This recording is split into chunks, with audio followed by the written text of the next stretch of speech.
ধনৰ খকত ৰাজ্যৰ একাংশ আৰক্ষী বিষয়া আৰক্ষীক ধন নিদিয়াৰ বাবে নহল তদন্ত ন্যায়ৰ পৰা বঞ্চিত হত্যাকাণ্ডৰ বলি হোৱা দুৰ্ভগীয়া পৰিয়াল ডিজিপি মহোদয়ে কৈছে আমি চাই দিম আৰু সুশান্ত বিশ্ব শৰ্মা এছপি ছাৰকো আমি ক'লো এছপি ছাৰেতো আমাক কেছটো ৰেজিষ্টাৰ কৰাই দিলে ৰেজিষ্টাৰ কৰাৰ পিছত থানাত আহিল কেছটো থানাৰ পৰা যে আমি একো হেল্প নাপালোঁ আৰু সহায় নাপালোঁ কিহৰ কাৰণে চতিয়াৰ শলমাৰীত সংঘটিত হৈছে দুৰ্ভাগ্যজনক ঘটনা অসমৰ মুখ্যমন্ত্ৰী ডক্টৰ হিমন্ত বিশ্ব শৰ্মা আৰু আৰক্ষী সঞ্চালক প্ৰধানে আৰক্ষীক নাকি লগোৱাৰ কথা আওৰাই থাকে যদিও একাংশ আৰক্ষীয়ে গুৰু গোসাঁই নামানি সাধাৰণ মানুহক জবৰ যাতনা দি আহিছে চতিয়াৰ শলমাৰী গাঁৱৰ হত্যাকাণ্ডৰ বলি হোৱা এটা দুৰ্ভগীয়া পৰিয়ালে আৰক্ষীক ধন নিদিয়াৰ বাবে লাভ কৰা নাই ন্যায় চতিয়াৰ শলমাৰী গাঁৱৰ ইনামুল হক নামৰ এজন যুৱক তেজপুৰ বৰঘাট আৰক্ষী চকীৰ অন্তৰ্গত ৰাজভঁৰাল নামৰ গাঁওখনৰ ৰমেশ আলী নামৰ লোকজনৰ কন্যাক 2023 চনতে বিয়া পাতিছিল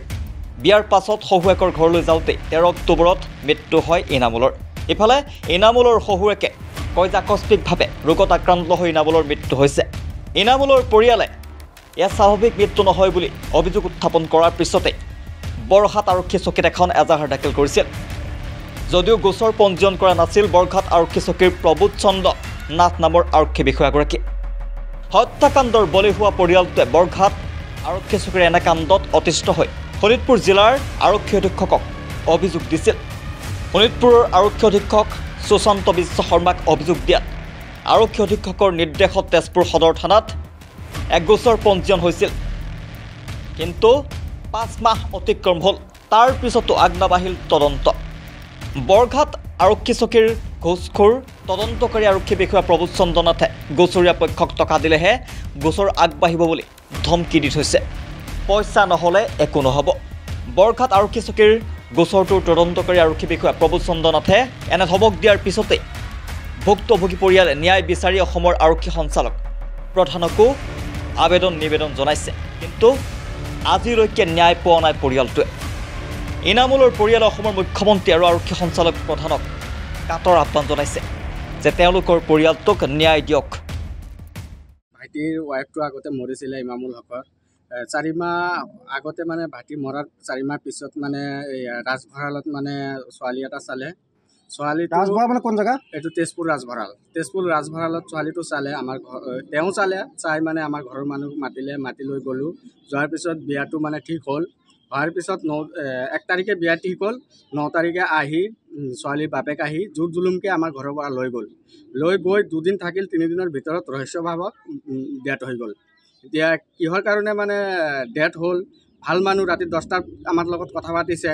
আমি কথা পাতিছোঁ ভাল মানুহ কোনো বেমাৰ নাই কোনো নাই এনেকুৱা মানে ফূৰ্তি কৰা ল'ৰা আৰু সবেই জানে ল'ৰাটো কেনেকুৱা তাৰ কোনো বেমাৰ নাই আজিলৈকে কোনো বেমাৰ নাই এই ল'ৰাটো যে মানে ৰাতি বেলেগৰ ঘৰত ভাত খোৱালে ৰাতিপুৱা যে মানে ডেথ হৈ গ'ল কিহৰ কাৰণে এইটোতো ৰহস্য এটা আছে তাৰপিছত আমাৰ পোষ্টমৰ্টেম কৰি আমাৰ কেছ কৰিলোঁ কেছ কৰাৰ পিছত আগতো কেছ লোৱাই নাই বৰঘাট থানা তাৰপিছত বিশ্বনাথ আৰক্ষী অধীক্ষকৰ ওচৰত গ'লোঁ বিশ্বনাথ আৰক্ষী অধীক্ষক তেজপুৰ আৰক্ষী অধীক্ষক পঠাই দিলে তাত গ'লোঁ তাৰপিছত কেছটো মানে আৰক্ষী অধীক্ষকে ৰেজিষ্টাৰ কৰাই দিলে ৰেজিষ্টাৰ হ'ল আৰক্ষী অধীক্ষকৰ নিৰ্দেশত ৰেজিষ্টাৰ হোৱাৰ পিছত তাৰপিছৰ পৰাই মানে থানাত ঘূৰি আছোঁ ক'ত ঘূৰি আছোঁ এতিয়ালৈকে আমি কোনো ফল পোৱা নাই গতিকে আপোনালোকক সেইকাৰণে থানা আপোনালোকক পইচা বিচাৰে নেকি আয়তো মানে পইচা নিদিয়াৰ কাৰণেই মানে গুৰুত্ব দিয়া নাই নেকি পইচাটো মানে ফোনমতেতো কৈছেই বোলে পইচা লাগিব নহ'লে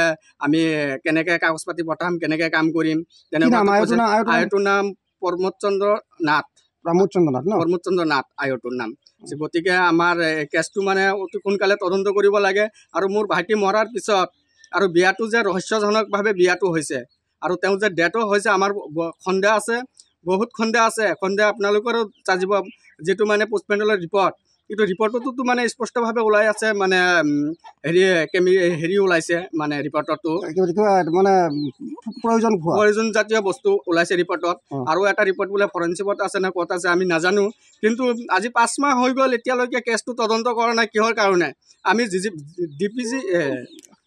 ডিজিপি মহোদয়ৰ ওচৰতো আমি কাগজ দিলোঁ ডিজিপি মহোদয়ে কৈছে আমি চাই দিম আৰু সুশান্ত বিশ্ব শৰ্মা SP ছাৰকো আমি ক'লোঁ। SP ছাৰেতো আমাক কেছটো ৰেজিষ্টাৰ কৰাই দিলে। ৰেজিষ্টাৰ কৰাৰ পিছত থানাত আহিল কেছটো। থানাৰ পৰা যে আমি একো হেল্প নাপালোঁ আৰু সহায় নাপালোঁ কিহৰ কাৰণে, এইটো এটা মানে ৰহস্য আছে। গতিকে আমি মুখ্যমন্ত্ৰী আৰু DGP ছাৰক ভালকৈ অনুৰোধ জনাইছোঁ আৰু দাবী জনাইছোঁ যাতে আমাৰ পৰিয়ালক ন্যায় দিয়ে। যদি ন্যায় নিদিয়ে আমি আৰু কাৰ ওপৰত ভৰসা কৰিম? একমাত্ৰ আমাৰ ভৰসা এতিয়া DGP মহোদয় আৰু মুখ্যমন্ত্ৰী মহোদয়, আপুনি আমাক দুখীয়া মানুহ, আপুনি অলপ চাওক। আমি থাকিবলৈ আমাৰ ঘৰো নাই, তেনেকুৱা অৱস্থা। আৰু মোৰ ভাইটি একমাত্ৰ উপাৰ্জনকাৰী আছিলে, তাৰ পোৱালি আছে। এতিয়া পোৱালি কোনে চাব আৰু আমাক কোনে চাব? এতিয়া আমি খাবলৈ আৰু এমুঠি ভাত পোৱা নাই এতিয়া। গতিকে আমি আৰু থানা কিমান ঘূৰি থাকিম? আৰু আমাৰ হাতত ইমান পইচাও নাই যে আমি পইচা দি কাম কৰি ল'ম। কেনেকৈ কাম কৰি ল'ম? আমাক যাতে ন্যায় দিয়ে, আমি এইটোৱে অনুৰোধ জনাইছোঁ। আৰু বিয়াটো যে হৈছিল, বিয়াটো একেবাৰে আইনগত বিয়া হোৱা নাই, এইটো বিয়া অবৈধভাৱে হৈছিল। আপোনালোকে তদন্ত কৰক। আগদিনাখন ডিভোৰ্চ হ'ব পাৰে, পিছদিনাখন কেনেকৈ বিয়া হ'ব পাৰে? কোৰ্টৰ পৰা মানা কৰি দিছিলে, এই বিয়াটো এতিয়া নিদিবি, ছোৱালীটো আজি ডিভোৰ্চ হৈছে, কেইদিনমান পিছত বিয়া দিবি।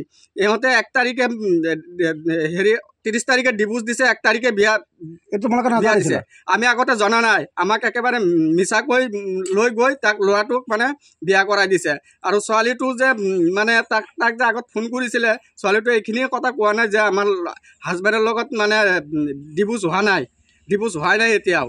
ডিভোৰ্চ নোহোৱাকৈ আগদিনাখন ডিভোৰ্চ দিলে, পিছদিনাখন বিয়া দিলে। আৰু ইহঁতৰ গাঁৱৰ মানুহ বিয়াত অহা নাই বিয়া খাবলৈ কাৰণে, আৰু কাজিও যোৱা নাই বা কি আমাৰ যি ধৰ্মীয় নীতি নিয়ম এইবিলাকো কৰা নাই।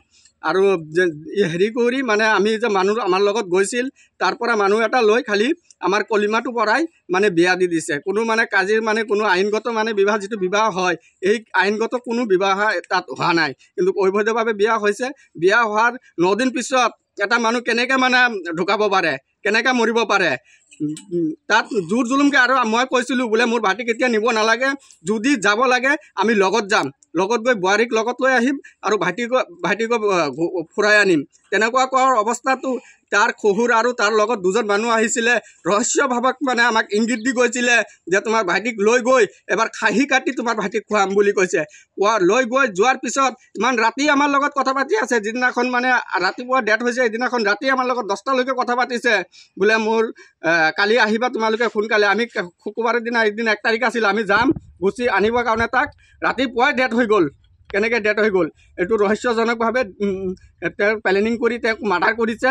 আমি চৰকাৰক আৰু DGP মহোদয় আপোনাক অনুৰোধ কৰিছোঁ, আমি আৰু ঘূৰিব নোৱাৰোঁ। যদি আপোনালোকে যদি এইখিনি তদন্ত কৰি নিদিয়ে, তেতিয়াহ'লে আমি বাচি থকাতকৈ নথকাই ভাল হৈছে হ'ব। আপোনালোকক অনুৰোধ জনাইছোঁ বাৰ ছাৰ, আপোনালোকে এইবিলাক তদন্ত কৰক। মুখ্যমন্ত্ৰীক অনুৰোধ জনাইছোঁ, দাবী জনাইছোঁ, আপোনালোকে আমাৰ দুৰ্ভগীয়া পৰিয়াল, আমাৰ কেছটো অতি সোনকালে তদন্ত কৰি দিয়ক। Report reality.